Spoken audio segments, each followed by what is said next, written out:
ओम शांति। 9 अक्टूबर 2021 की साकार मुरली से होमवर्क।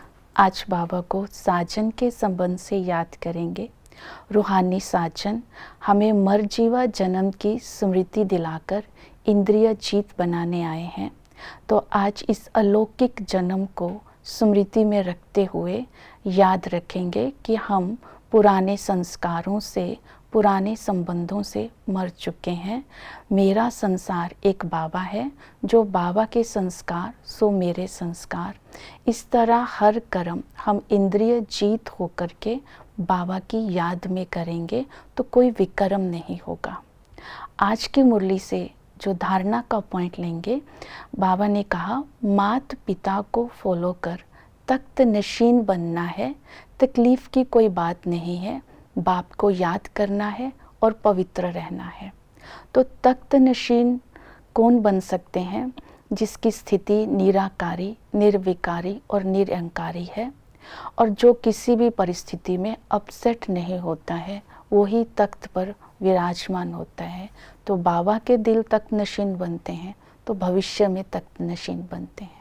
तो इसके लिए हम आज ध्यान देंगे अपनी याद के ऊपर। याद के लिए बाबा ने आज अटेंशन दिलवाया है कि याद से ही विकर्म विनाश होते हैं, याद से ही आत्मा मेरे पास आ सकती है। मीन्स आत्मा पवित्र बनेगी तो बाबा के पास जा सकती है। याद से ही ऊंच पद पाते हैं। तो याद करने की विधि बताई बाबा ने। मैं भी बिंदु हूँ, तुम भी बिंदु हो। तो बिंदु बनकर बिंदु को याद करने से आत्मा निर्विकारी और निरअहंकारी बनती जाएगी।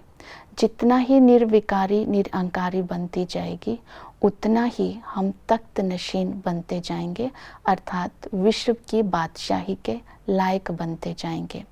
दूसरी बात बताई पवित्र रहना है। तो आज बाबा ने कहा पवित्रता में सुख है, अर्थात छोटा इनोसेंट बच्चा जो होता है पवित्र होता है तो इतना खुश रहता है, शांत रहता है। किसी को गुस्सा भी आया हो, उस बच्चे को उठा लो तो उसको भी शांति और खुशी मिल जाती है। क्योंकि पवित्रता में सुख इसलिए है क्योंकि पवित्रता जब आती है तो आत्मा में परमात्मा के सारे गुण आ जाते हैं। तो परमात्मा को बोलते हैं सच चित आनंद स्वरूप।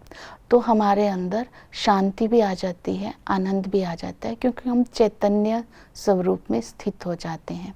तो पवित्र बनने के लिए आज बाबा को याद करते हुए अपने भविष्य जीवन को भी याद करेंगे। जितना हम पवित्र बनते जाएंगे उतना ही 21 जन्म के लिए हम स्वर्ग के पवित्र दुनिया के मालिक बनते जाएंगे।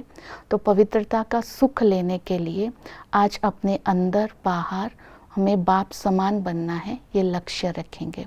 दूसरा पॉइंट लेंगे कि हमें स्व का कल्याण करना है और दूसरों का कल्याण करना है। स्व का कल्याण करने के लिए श्रीमत पर हर कदम चलना है। श्रीमत पर चलने से ही सुख घनेरे मिलते हैं। तो बाबा ने कहा कि गायन है मात पिता तुम्हारी कृपा से सुख घनेरे। तो माता पिता को याद करने से सुख घनेरे संगम पर मिलते हैं। इसके लिए हम दूसरों की सेवा करेंगे। जितनी पवित्रता की धारणा होगी उतना ही दूसरों को बाबा का परिचय देंगे और दूसरों का भाग्य बना सकेंगे। तो भाग्य बनाने के लिए उनको एक राय देंगे कि डायरेक्ट बाप आया हुआ है, आप अपना मुट्ठी चावल दे करके सब कुछ सफल करके भाग्य बना सकते हैं। तो इस तरह हम ईश्वरीय धर्म के बच्चे हैं, ये स्मृति दिला करके दूसरों का भाग्य हम बना सकते हैं। तो स्व का भी कल्याण करेंगे, दूसरों का कल्याण करेंगे तो आशीर्वाद मिलती रहेगी। तो हम तख्त नशीन भी बनते जाएंगे। तो इन बातों को आज की मुरली से धारणा में लेंगे।